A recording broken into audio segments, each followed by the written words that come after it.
বাংলাদেশ এবং বাংলাদেশের বাইরে পৃথিবীর বিভিন্ন প্রান্তে যেখান থেকে চ্যানেল দেখছেন আপনাদের সকলকে সাদর আমন্ত্রণ তৃতীয় মাত্রা দেখবার জন্য সাম্প্রতিক নানা বিষয় নিয়ে আলোচনার জন্য আমার সঙ্গে স্টুডিওতে রয়েছেন দুজন ব্যবসায়ী নেতা। আমার বায়ে বসা আছেন দেশের শীর্ষ trade body Federation of Bangladesh Chamber of Commerce and Industry বিসিসির সাবেক পরিচালক আবু মোতালেব, এবং আমার ডানে রয়েছেন বাংলাদেশের অত্যন্ত প্রভাবশালী trade body Bangladesh garments manufacturers and exporters association BGME এর সাবেক পরিচালক মহিউদ্দিন রুবেল। স্বাগত আপনাদের দুজনকে তৃতীয় মাত্রায়। জুলাই আগস্টের অভ্যুত্থানের পরে গণতান্ত্রিক প্রক্রিয়া উত্তরণের জন্য নির্বাচনের তারিখ ঘোষিত হয়েছে ফেব্রুয়ারি মাসের 12 তারিখ। সো এই যে ট্রানজিশনাল ফেজ, এই ফেজটাকে আপনারা কেমন দেখলেন এবং নির্বাচনকে ঘিরে কতটা আশাবাদী? কেননা বা অর্থনীতি রাজনীতির সঙ্গে নিবিড়ভাবে জড়িত একটা আরেকটার পরিপূরক বা সম্পর্ক। আবু মোতালেব যদি শুরু করেন। ধন্যবাদ হিল্লু ভাই।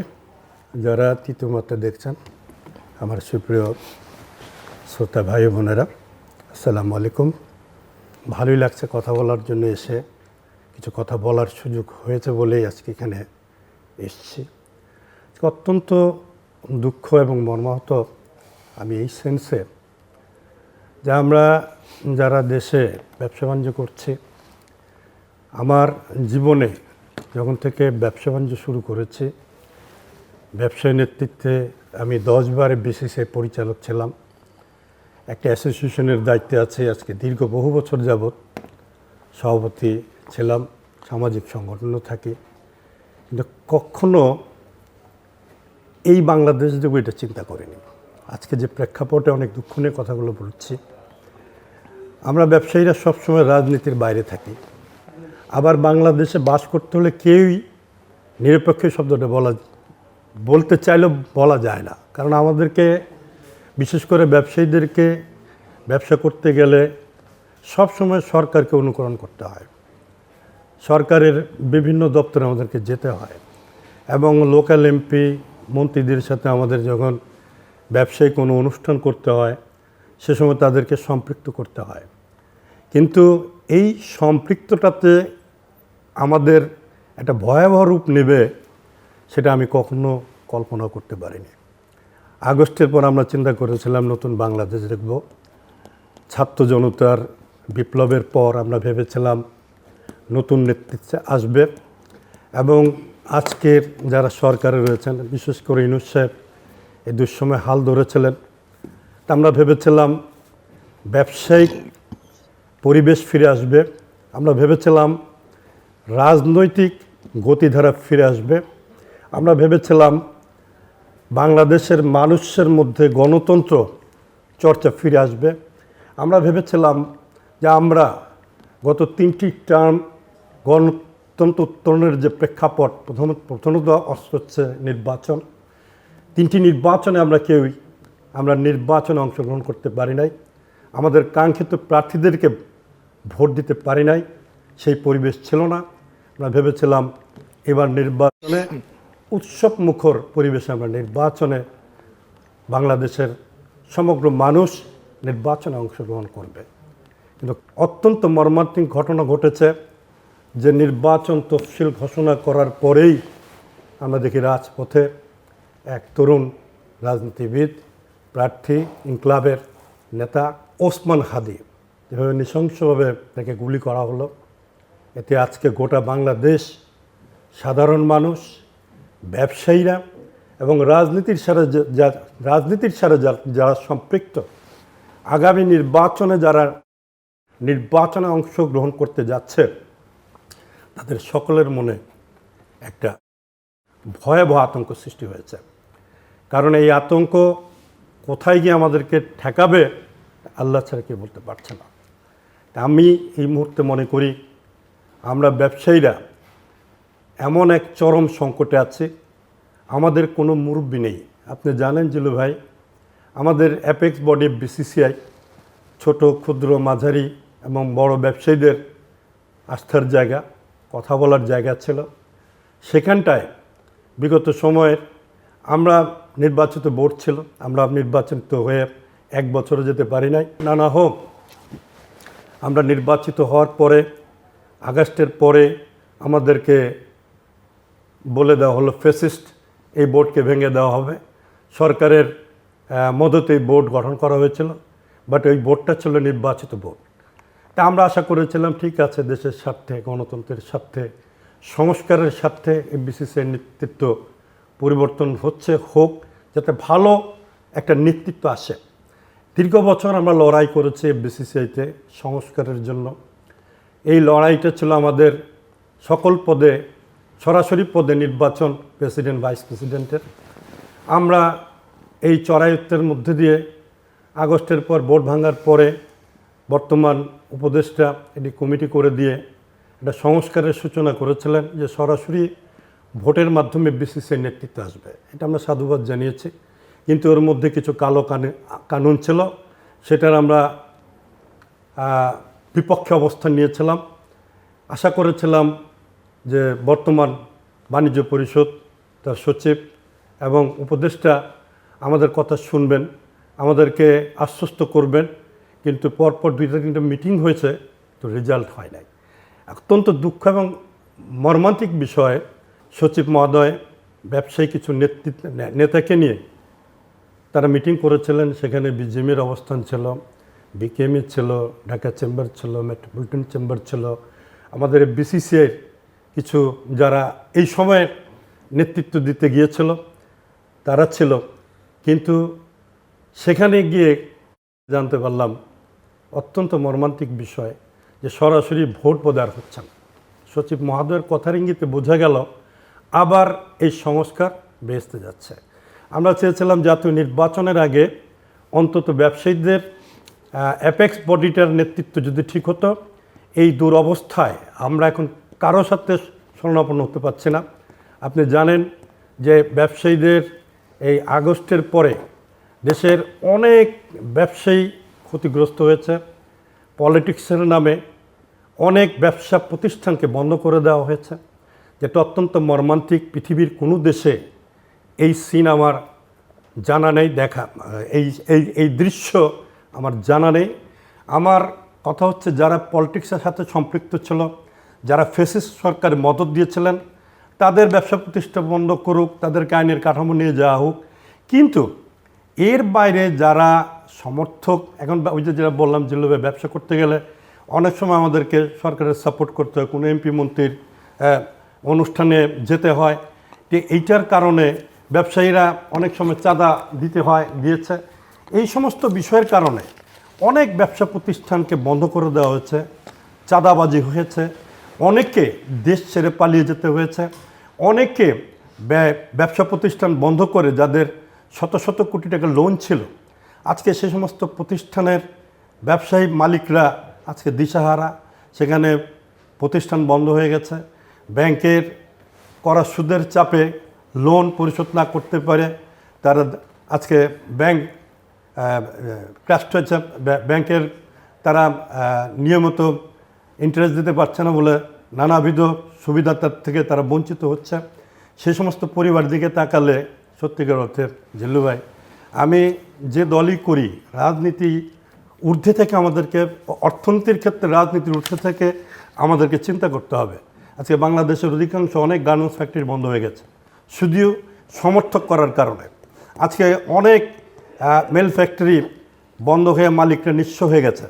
তো এই দিকে আজকে হাজার হাজার লক্ষ লক্ষ শ্রমিক কর্মচারী তাদের কর্ম হারিয়েছে, বেতন পাচ্ছে না, অনেকেই অর্ধাহারে অনাহারে জীবনযাপন করছে। এখন বিশেষ করে আমরা যারা ক্ষুদ্র মাঝারি ব্যবসায়ীরা যারা রয়েছি, আমরা যারা ব্যাংক ইন্টারেস্ট নিয়ে কাজ করছি, এখন এই ব্যাংক ইন্টারেস্ট এই আগস্টের পরে 1 ডিজিট থেকে 9% ইন্টারেস্ট থেকে এখন 16-17% ইন্টারেস্টে চলে এসছে। এই ইন্টারেস্টের সুদ দিয়ে কোনো ক্ষুদ্র মাঝারি ব্যবসায়ী প্রতিযোগিতায় টিকে থাকতে পারবে না। অনেকেই আমরা পুঁজিগ্রস্ত হয়েছে, পুঁজি আমাদের কমে গেছে, আমাদের দায়বদ্ধতা বেড়ে গেছে। এরপরে আমাদের গ্যাসের সংকলন নাই, বিদ্যুতের সাফিসিয়েন্ট সার্ভিস নাই, আমাদেরকে নানা সমস্যার মধ্যে পড়ে যেতে হচ্ছে। সবচেয়ে দুঃখজনক বিষয়, আজকে পরিবহনের ক্ষেত্রে বিগত সময়ে চাঁদাবাজির সিস্টেম এই দেশে থাকবে, চলবে, আমরা যে যত কথাই বলি, কিন্তু আজকে দেখা যাচ্ছে পরিবহন সেক্টরে আজকে যেভাবে এই যে মধ্যস্বত্বভোক্তাদের চাঁদা চলছে এবং চাঁদার পরিমাণ বেড়ে যাওয়ার কারণে বিভিন্ন ক্ষেত্রে ছোট ছোট আজকে সবজির বাজার, যেটা বাংলাদেশের ইতিহাসে এই অবস্থায় হয়নি। গরিবের তো এখন মাছ মাংস খাওয়ার জায়গা নেই, সবজি দিয়েই গরিবের সংসার চলে। আজকে সেই গরিব মধ্যবিত্ত লোকদেরকে সবজি কেনার মতো সামর্থ্য নাই, এমন একটি জায়গায় দাঁড়িয়েছে বাজারের অবস্থা। যদি আমরা দেখতে যাই, সেখানে বাজারে সবজির কেনার মতো সামর্থ্য ক্ষুদ্র মাঝারি শিল্প উদ্যোক্তাদের আজকে নাই। আমরা আমাদের কর্মক্ষমতা হারিয়ে ফেলেছি। আমরা এখন যে অবস্থায় পড়েছি, এই নির্বাচনকে ঘিরে একটি দেশের অর্থনীতি নির্ভর করে তার নিরাপত্তার উপর। আমরা কেউ এখন নিরাপত্তা নই, নিরাপদ আসনে নই। জিলু ভাই, আপনাকে বলতে দ্বিধা নেই, আমি যে অ্যাসোসিয়েশন চালাই, আমি একটি প্লাস্টিক সেক্টর অ্যাসোসিয়েশন চালাই, Bangladesh plastic packaging roll manufacture owners association. আমার 2 জন সহকর্মী এখন জেলে। কি কারণে জেলে? তারা কোনো রাজনীতি করতো না। তারা আমার জানেন, ওই লালবাগে হাজী সেলিম সাহেব এমপি ছিলেন। এমপি থাকা অবস্থায় প্রত্যেকটা অ্যাসোসিয়েশনই আমাদেরকে এমপিকে নিয়ে যে সব জায়গায় প্রোগ্রাম করতে হলে তাদেরকে গেস্ট করতে হতো। কেউ ব্যক্তিগত উদ্দেশ্যে, অনেকের থাকে ব্যবসায়ীদের একটা এমপির সাথে ভালো সুসম্পর্ক রাখি। এই সুসম্পর্ক রাখা, এই এমপি মন্ত্রীদের সাথে ব্যবসায়িক কারণে, সাংগঠনিক কারণে যখনই আমরা মিশতে গিয়েছি, ছবি তোলা হয়েছে। সেই সমস্ত ছবি নিয়ে এখন মামলাবাজি হয়েছে। কোনো অন্যায় নাই, কোনো রাজনীতির সম্পৃক্ততা নাই। আমার অ্যাসোসিয়েশন 2 জন নেতা এখন জেলে। একজন 6 মাস ধরে জেলে আছেন, তাকে লালবাগে তার মামলা দেওয়া হয়েছে ভাটারা থানায়। আরেকজনকে দেওয়া হয়েছে লালবাগে অন্য থানার থেকে মামলা দিয়ে তাদেরকে ঢুকানো হয়েছে। পরবর্তীতে অনেক মামলা দিয়ে তারা এখন ঝুলছে। এরকম সারা বাংলাদেশে অনেক অনেক হাজার হাজার ব্যবসায়ী নেতারা আজকে এই আইনের বিশৃঙ্খলার কারণে, নিরাপত্তার অনিশ্চয়তার কারণে, যেটা আমরা অতীতে কখনো দেখিনি। আমরা ভেবেছিলাম আমরা বোধহয় এখন স্বাধীন হয়েছে, নতুন বাংলাদেশে আমরা প্রাণ খুলে হাসব, নতুন বাংলাদেশে আমরা ইয়াং এন্টারপ্রেনার্সরা এগিয়ে যাবে। কিন্তু আমরা এখন তার কোনো দিকে আমরা দেখতে পাচ্ছি না। বাড়ির থেকে ইয়াং ছেলেরা বাসার থেকে বের হলে বাপ মারা আতঙ্ক থাকছে, বাবা ভালোভাবে যাস, দেখে শুনে যাস। এই জিনিসটা এই বাংলাদেশ দেখার জন্য আমরা কিন্তু প্রস্তুত ছিলাম না। আজকে আমরা এই জায়গায় এসে দাঁড়িয়েছি। মহিউদ্দিন রুবেল। ধন্যবাদ জিলু ভাই। আর তৃতীয় মাত্রার সমস্ত দর্শককেও আমি স্বাগতম জানাচ্ছি। দেখুন, জুলাই আগস্টের গণ অভ্যুত্থানের তো পুরো বাংলাদেশই সাক্ষী, এবং ব্যবসায়ী গোষ্ঠীও তো তার বাইরে না। যখন ওই মোমেন্টের কথা বলছি, যখন গণ অভ্যুত্থান হলো, পরবর্তী একদিন আমাদের মনে হয় ওই দিনই সম্ভবত গার্মেন্টস সেক্টরটা বন্ধ ছিল। আমি সরাসরি ব্যবসার কথা চলে যাচ্ছি, আসলে ভাই অনেক দিকে অলরেডি বলে ফেলেছেন, তো আমি কোর দিকে যাই। তো ওই বন্ধ থাকার পরে আইন শৃঙ্খলা বলতে তো ওই সময় আসলে আমাদের দেশে টোটালটাই রিস্ট্রাকচারে একটা আমরা গিয়েছি। ওই সময় থেকেই কিন্তু আমাদের যে স্ট্রাগল শুরু হয়েছে, পুরা এত বড় ইন্ডাস্ট্রি, 40-45 বিলিয়ন ডলার ইন্ডাস্ট্রি, কিন্তু মালিকরা শ্রমিকদেরকে নিয়ে নিজেরাই কিন্তু পোহরা দিয়ে আজকে ইন্ডাস্ট্রিকে টিকিয়ে রেখেছে, ধরে রেখেছে। অবশ্যই আস্তে আস্তে করে সরকার সুসংগঠিত হয়ে সেটাকে সাপোর্ট দেওয়ার চেষ্টা করেছে যতটুকু সম্ভব। বাট আজকে আমাদের আসলে এই মোমেন্টে বৈশ্বিক কিছু ইস্যুস আছে।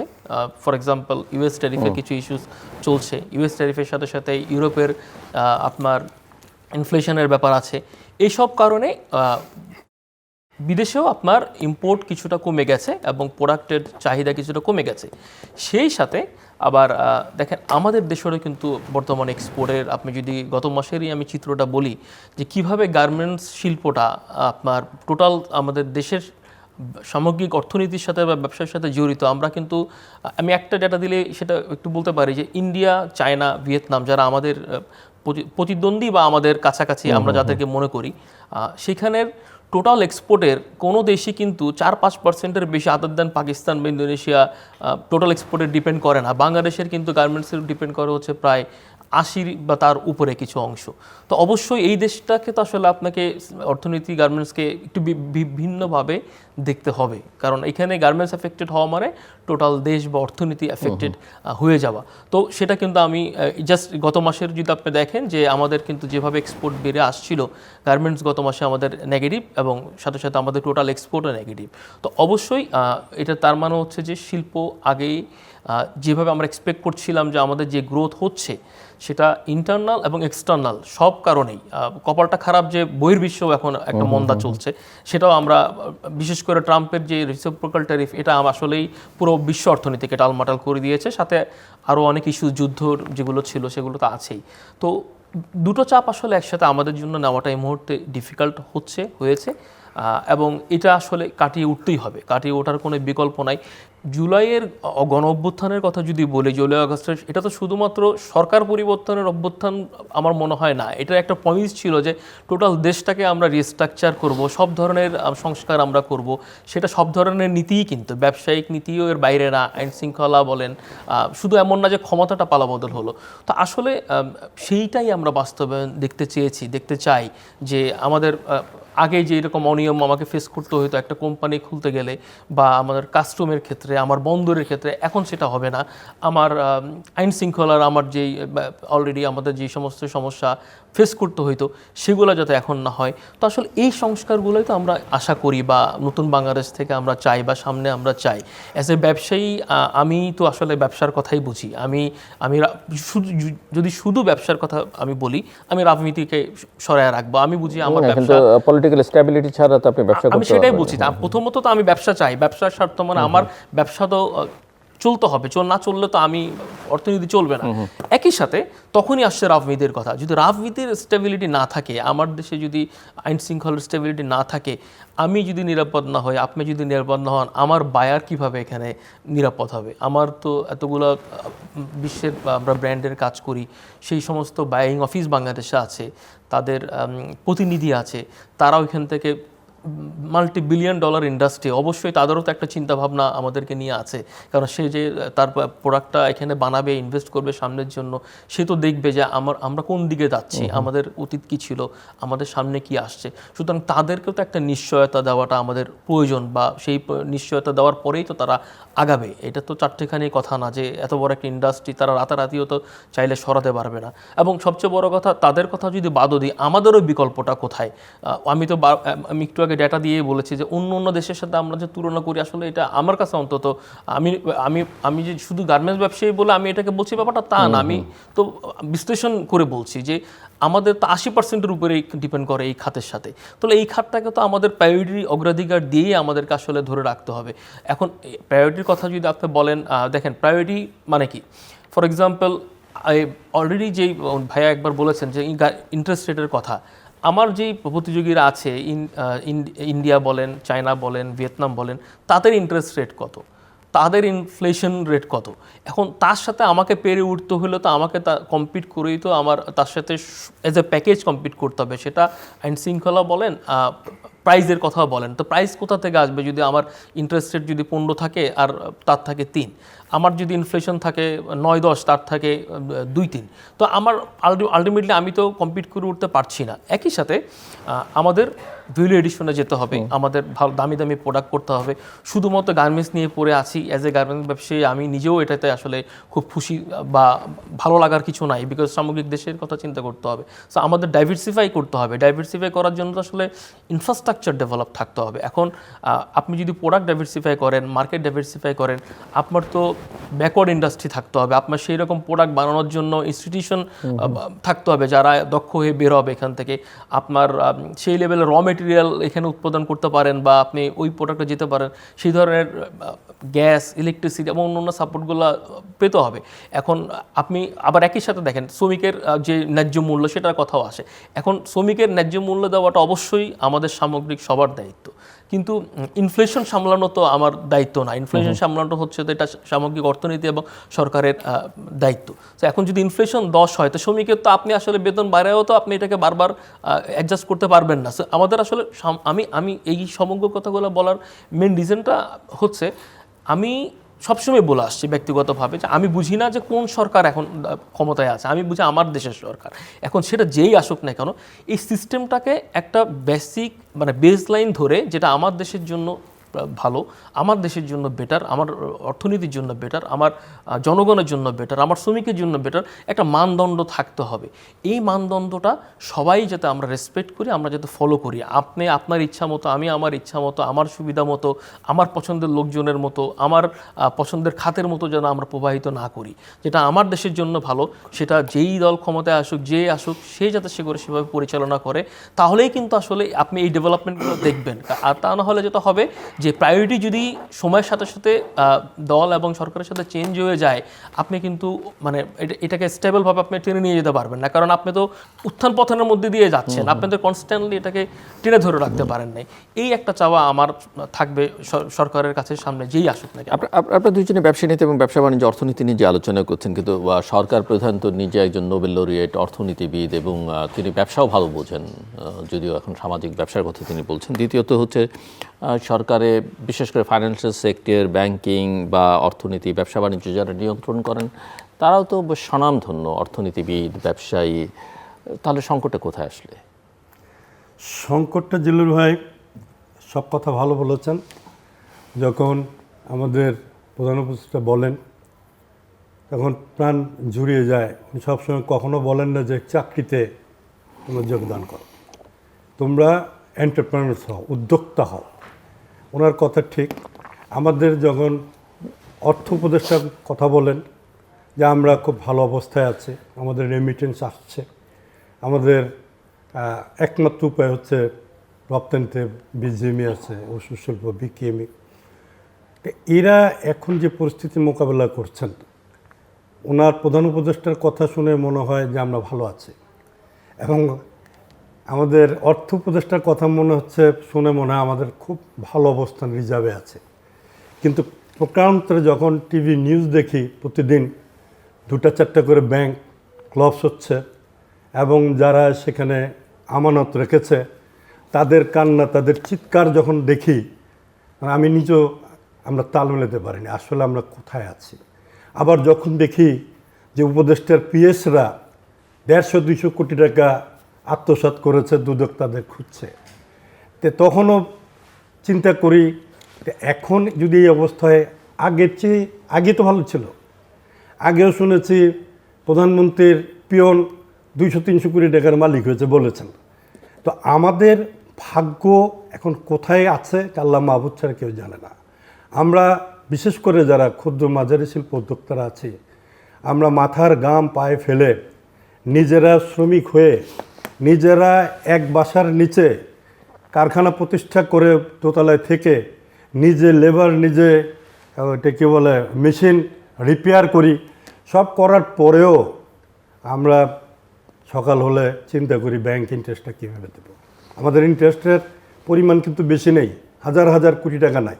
যারা হাজার হাজার কোটি টাকা আত্মসাৎ করে দিব্য আরামে ঘুরছে, ওই ল্যান্ড ক্রুজার গাড়ি দিয়ে ঘুরছে, তাদের কোনো টেনশন নাই।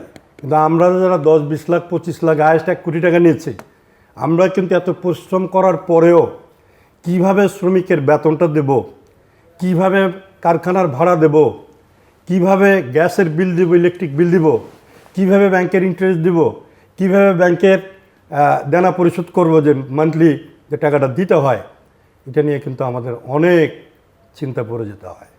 তারপরেও আমরা কিন্তু থেমে নেই। এত অনুকূল পরিবেশে থাকার পরেও আমরা কিন্তু থেমে নেই। কিন্তু এখন যে জায়গায় গিয়ে আমরা দাঁড়িয়েছি জিলু ভাই, এখন আমরা বেশ শঙ্কার মধ্যে আছি। একটা নির্বাচিত সরকারের প্রয়োজন রয়েছে। আমরা আশা করছি যে নির্বাচন নিয়ে কোনো শঙ্কা আছে? নির্বাচন নিয়ে যে ঘটনাগুলো দেখছি, এবং যে ঘটনাগুলো প্রতিদিন দলের এই নমিনেশন নিয়ে যেভাবে রাস্তায় নেমেছে একজন আরেকজনের বিরুদ্ধে, যেখানে সবচেয়ে প্রথম প্রায়োরিটি হলো দল থেকে দেশ বড়, হ্যাঁ, ব্যক্তির চেয়ে দল বড়, দলের চেয়ে দেশ বড়, এই প্রায়োরিটি দিয়ে কিন্তু আমরা চিন্তা করি। কিন্তু আমরা এই ক্ষেত্রে এইবার যা দেখছি, নির্বাচন নমিনেশন দেওয়ার পরেও এখনও মাত্র বাকি আছে 12 তারিখে যদি নির্বাচন হয়, এখনও শোনা যাচ্ছে ক্যান্ডিডেট সংশয় আছে, পরিবর্তিত হবে।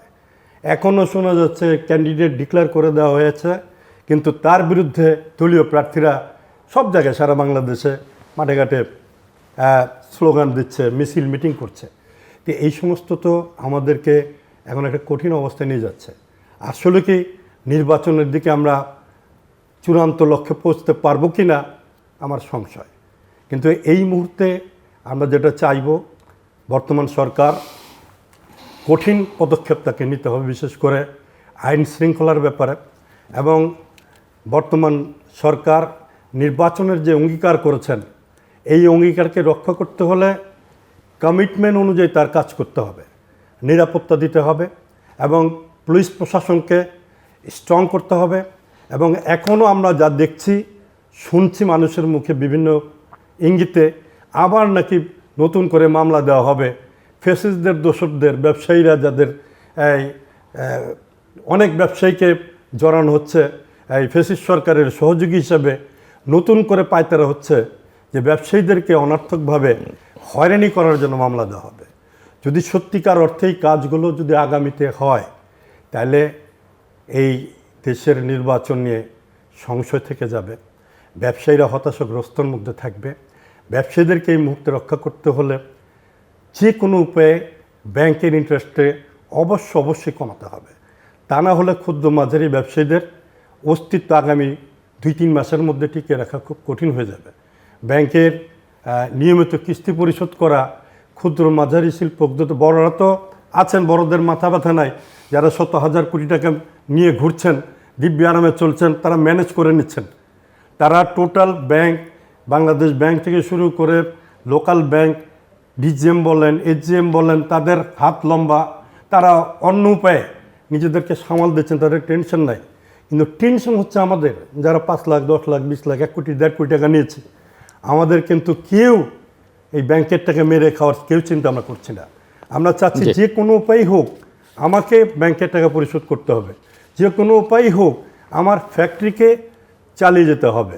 তো এই ক্ষেত্রে অবশ্যই আমাদেরকে আইন শৃঙ্খলার উন্নতি চাই এবং আগামী নির্বাচনকে ঘিরে প্রধান উপদেষ্টাকে প্রয়োজন হলে যত বাহিনী আমাদের আছে, আর্মি থেকে শুরু করে, নট বিফোর নির্বাচন, 2 দিন আগে নয়, এখন থেকেই আর্মি প্রশাসনকে নামিয়ে দিতে হবে আইন শৃঙ্খলা রক্ষার জন্য, মানুষের জানমালের নিরাপত্তার জন্য।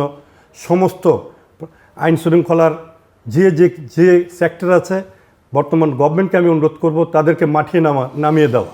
যদি না নামিয়ে দেওয়া হয় তাহলে আমাদেরকে একটা চরম বিপদের সম্মুখীনে যেতে হবে। আমরা যখন টিভি নিউজ দেখি চিটাগাং পোর্ট আমাদের মেইন জায়গা এক্সপোর্ট ইম্পোর্টের, এইটা নিয়ে দলাদলি চলছে। এটাকে হ্যান্ডেলিং নিয়ে যেভাবে রোজ মিটিং মিছিল হচ্ছে, এই মুহূর্তে আমি মনে করি প্রধান উপদেষ্টা সরকারকে এদেরকে নিয়ে এবং রিয়েল স্টেক হোল্ডারকে নিয়ে বসে দ্রুত এটার সমাধান করতে হবে।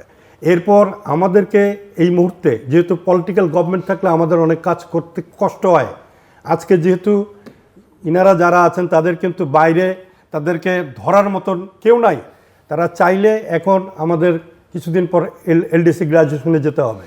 সেই ক্ষেত্রে এখন থেকেই গভর্নমেন্টকে অ্যানালাইসিস করা দরকার। এই 2 মাস যেটুকু সময় আছে নির্বাচন পর্যন্ত, আমাদেরকে পৃথিবীর বিভিন্ন নতুন গার্মেন্টসের বাজার এবং আমাদেরকে গার্মেন্টস ছাড়াও বিভিন্ন আমাদের ওষুধ শিল্প আছে, আমাদের জুটকে নিয়ে বিভিন্ন দেশে ছড়িয়ে যেতে হবে।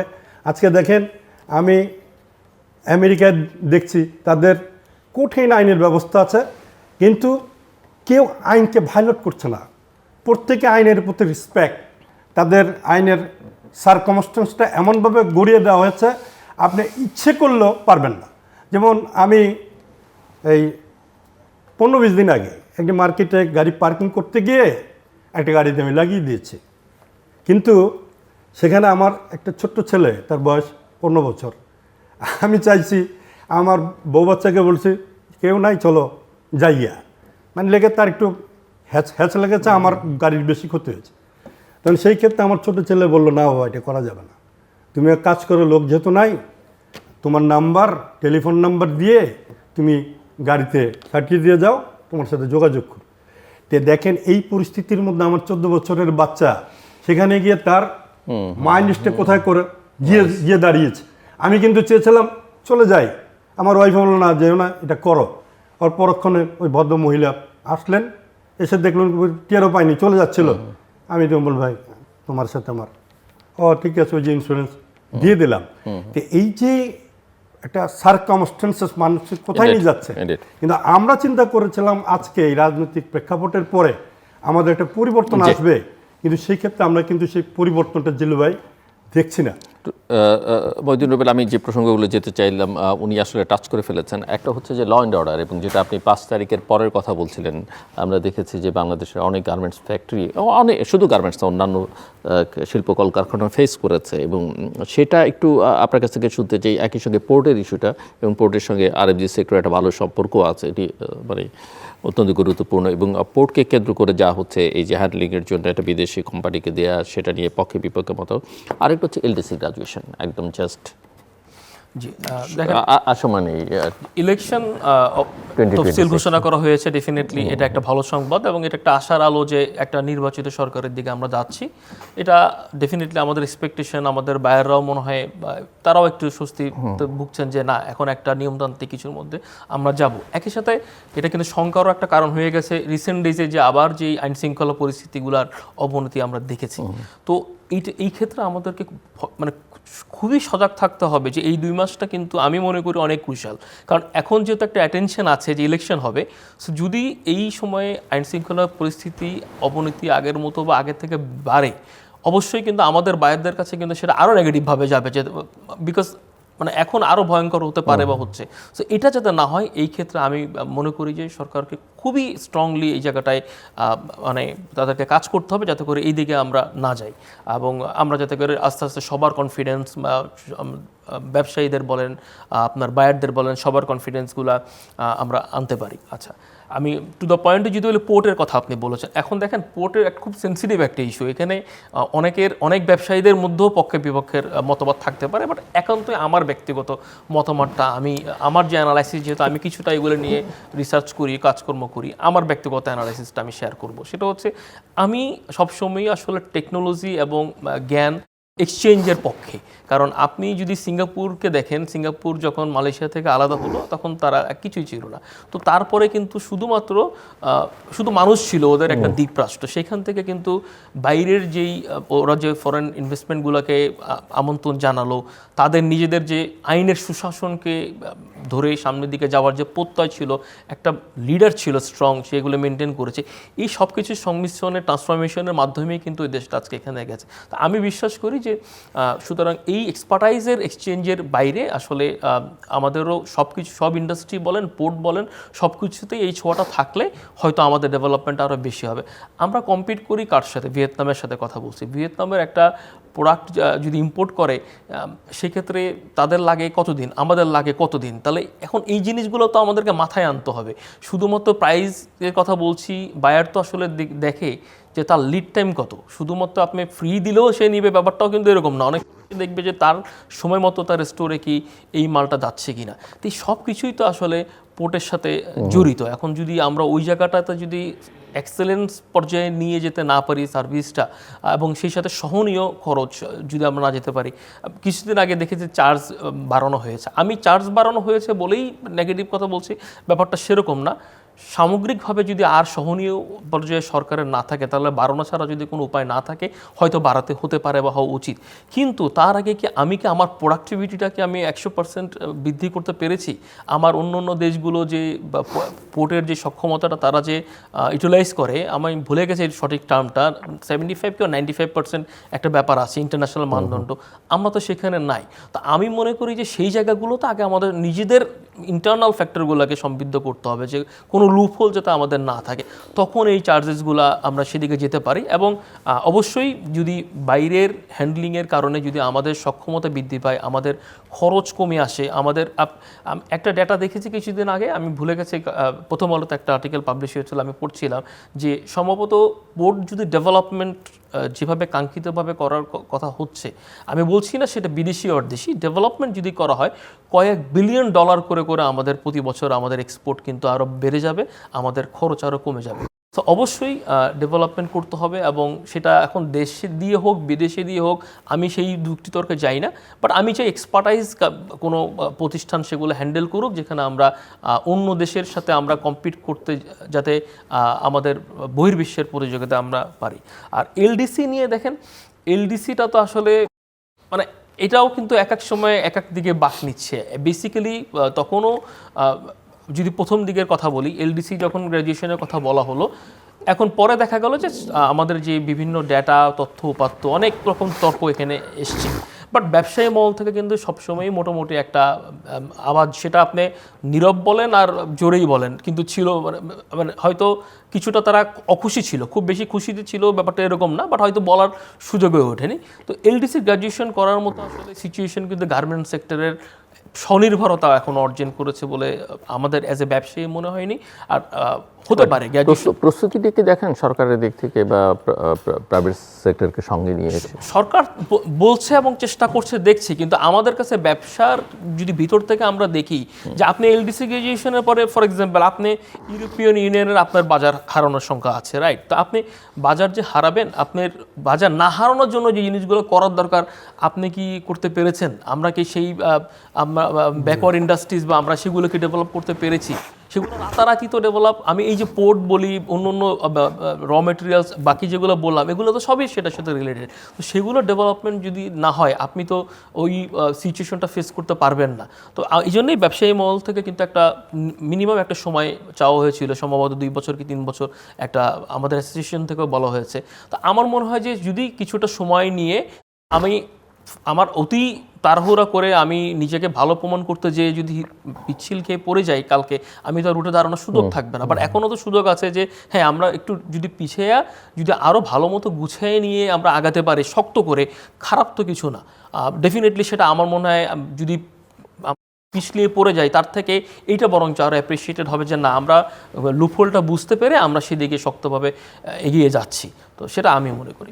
আবু মোতালেব, আর কি কি চ্যালেঞ্জ দেখেন আপনি? মানে একটা তো আপনি ব্যাংক ইন্টারেস্টের উপরে জোর দিয়েছেন, আইন শৃঙ্খলা পরিস্থিতির কথা বলছিলেন, পোর্ট এবং এলডিসির কথা বলছিলেন, এর বাইরে আর কি চ্যালেঞ্জ আছে? আর একটা হচ্ছে পলিটিক্যাল স্ট্যাবিলিটি। এখন পলিটিক্যাল স্ট্যাবিলিটি তো আপনি দেখতে পাচ্ছেন কোন দিকে যাচ্ছে, এবং অনেকে বলেন যেমন এনার্জি ইস্যুস, ক্রাইসিস, পাওয়ার ক্রাইসিস আছে। হ্যাঁ, এটাকে সরকারকে যেহেতু এই এখনও নির্বাচন পর্যন্ত যে সময়টা রয়েছে আমি মনে করি এনাফ, এই দিকে যদি মনোনিবেশ করেন এই মুহূর্তে এইটা ব্যবসায়ীদের জন্য একটা চ্যালেঞ্জ। এইটা যদি ঠিক না করা হয় আগামী ভবিষ্যতে যারাই সরকারে আসুক না কেন তাদের পক্ষে করা খুব কঠিন হবে। এখন আমাদের প্রতিটা জায়গায় এখন বিদেশি শক্তির বিরুদ্ধে এখন কথা বলা হচ্ছে, পার্শ্ববর্তী দেশের বিরুদ্ধে সবাই নড়ে চড়ে বসছে। কিন্তু দেশ চালাতে হলে কিন্তু আমাকে পার্শ্ববর্তী দেশ বলেন, বিদেশের সাহায্য আমার অত্যন্ত জরুরি। সব দিক থেকে পারস্পরিক সহযোগিতার ইস্যু, হ্যাঁ সহযোগীর ইস্যু, আমেরিকা একটা বিশেষ ইস্যু রয়েছে। তার সাথেও বর্তমান যিনি উপদেষ্টা, আগের সরকারের ভাব তেমন ছিল না, উনি যদি চেষ্টা করেন এই মুহূর্তে এই যে ব্যবসায়িক যে ক্রাইসিসগুলো এক্সপোর্ট নিয়ে যে নতুন বিবেচনা ধারাতে আমেরিকা এগুচ্ছে, সেই ক্ষেত্রে তিনি এটা কমিয়ে এনেছে আমাদের এটা ট্যাক্সের ভলিউমটা।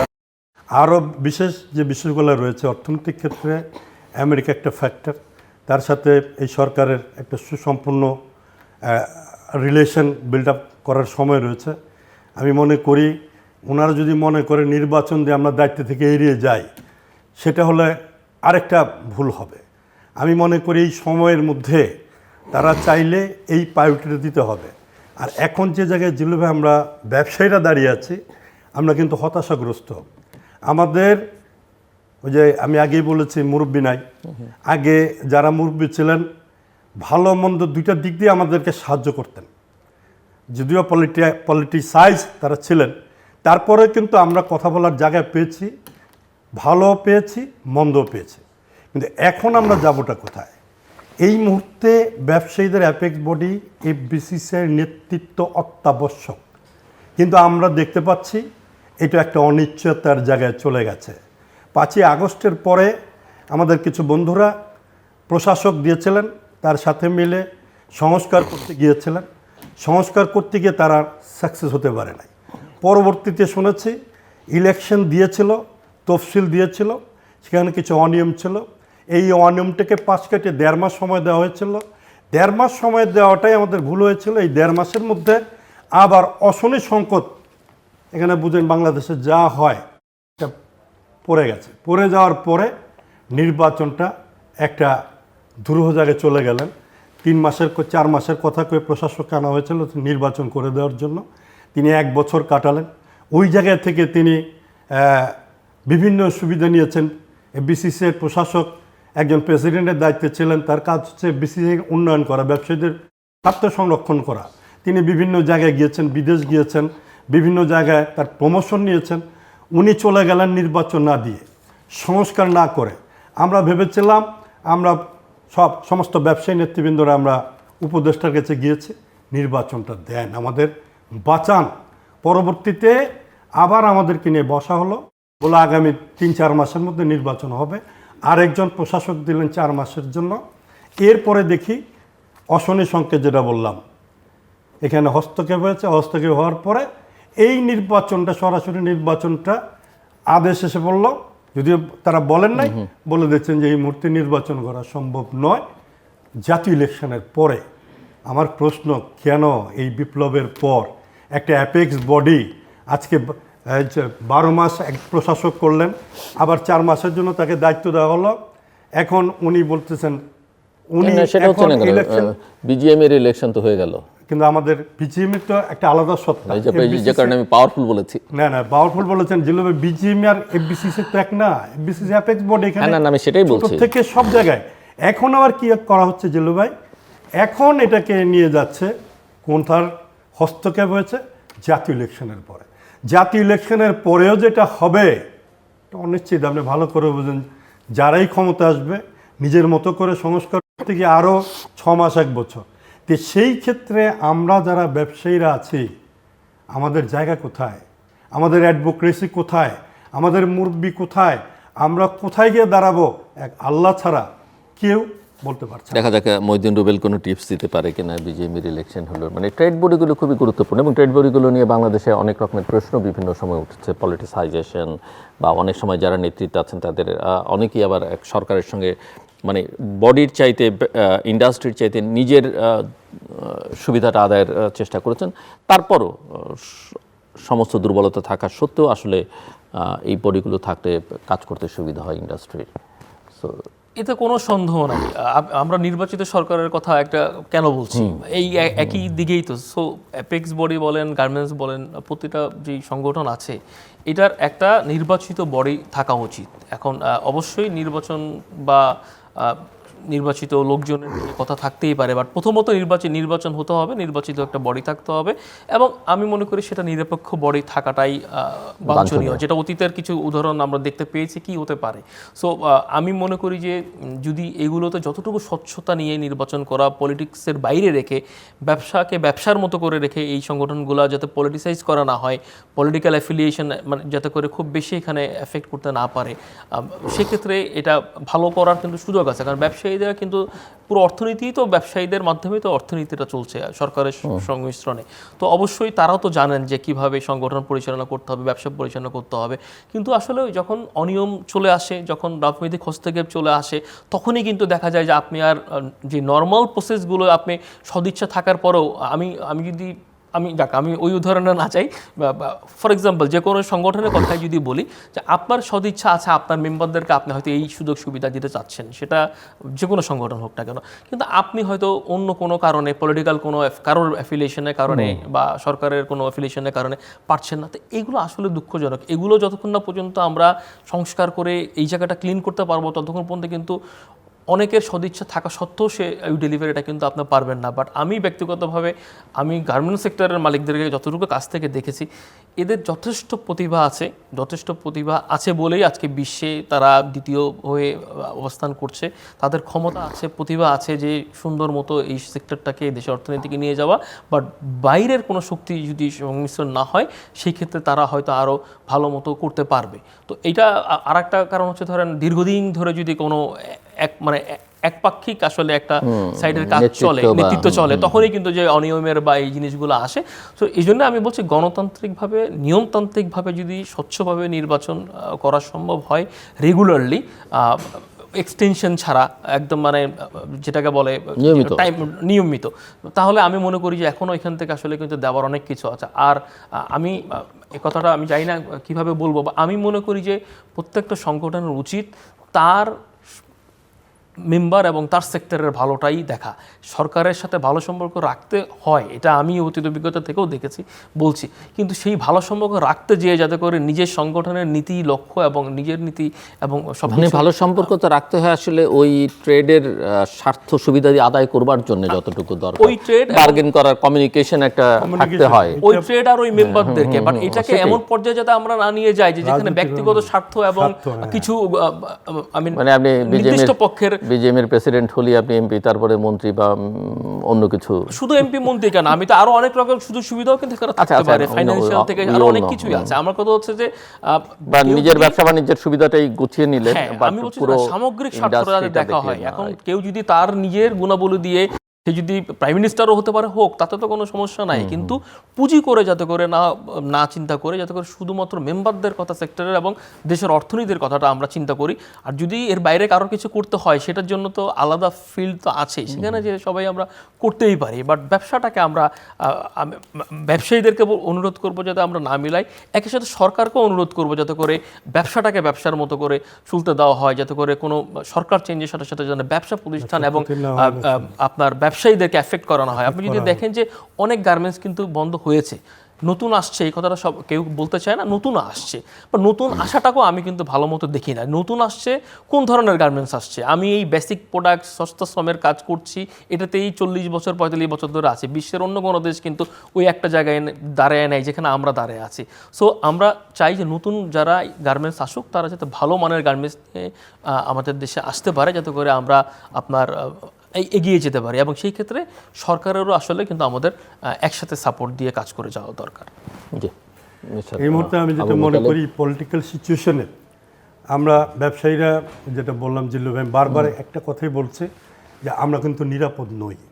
ওই যে হামলা, কে নিরাপদ? মামলা, বিভিন্নভাবে হয়রানি, এর থেকে আমাদেরকে পরিত্রাণ দিতে হবে। যদি পরিত্রাণ না দেওয়া হয়, বিশেষ করে এরিয়া ভিত্তিক যারা পুরন ঢাকার আমরা ব্যবসায়ীরা আছি, আমরা কিন্তু নানা সংকটের মধ্যে রয়েছে। আপনি দেখেছেন কিছুদিন আগে ভূমিকম্পে পুরন ঢাকার একটা বাড়ির রেলিং পড়ে পথযাত্রী 3 জন মারা গিয়েছিলেন।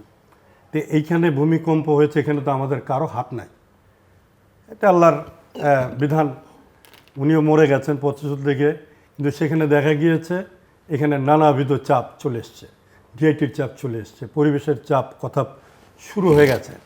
তো এই যে বিষয়গুলো, এই বিষয়গুলো কিন্তু আপনাকে সবসময় অ্যালার্ট থাকতে হবে। প্রাকৃতিক দুর্যোগ যে কোনো সময় হতে পারে, কারখানায় আগুন লাগতেই পারে, যেমন আজকে বড় বড় ফ্যাক্টরিগুলোতে লেগেছে। এই সরকার আসার পর চিটাগাংয়ে ভয়াবহ আগুন লেগেছে, পোর্টে লেগেছে, ফ্যাক্টরিতে লেগেছে। তো সেই ক্ষেত্রে দোষ কার ছিল?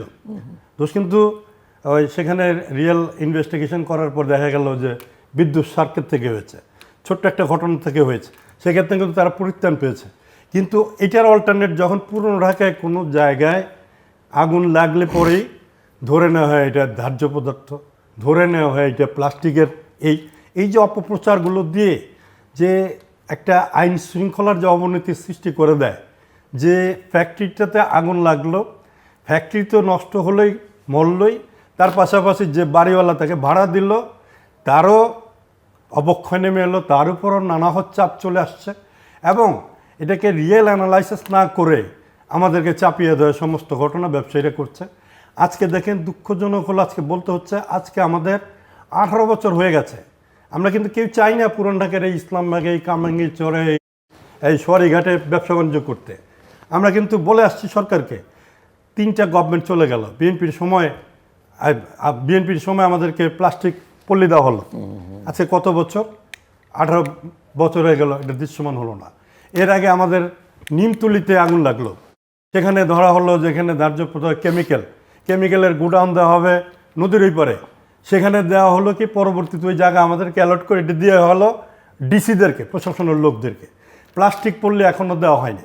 এরপর কিছুদিন আগে আপনার চুড়িহাট্টাতে আগুন লাগলো, সেখানে ক্ষতিগ্রস্ত হলো যে লেগেছিল ট্রান্সফরমার থেকে, সেখানে চলে গেল একজন বাড়ি মালিকানার বাড়িওয়ালার উপরে। বাড়িওয়ালার ছেলেরা 1 বছর জেল পর্যন্ত খেটে আসলো।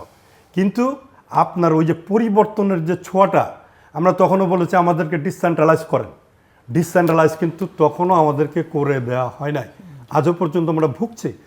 এই অবস্থার মধ্যে আমাদেরকে পরিবর্তন আনতে হলে বর্তমান গভর্নমেন্টের এই বিষয়গুলো চিন্তা করতে হবে।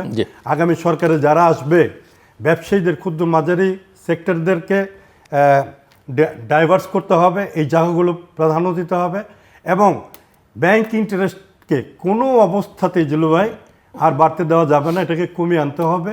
এবং এই মুহূর্তে ইলেকশনের আগ পর্যন্ত আমাদেরকে নিরাপত্তা দিতে হবে, জানমালের নিরাপত্তা দিতে হবে, আইন শৃঙ্খলাকে সুসংগঠিত করতে হবে, প্রয়োজনে আর্মি থেকে শুরু করে নৌবাহিনী, আমাদের আদার ডিপার্টমেন্টগুলোকে before election 3 days now at once তাদেরকে পথে নামিয়ে দিতে হবে।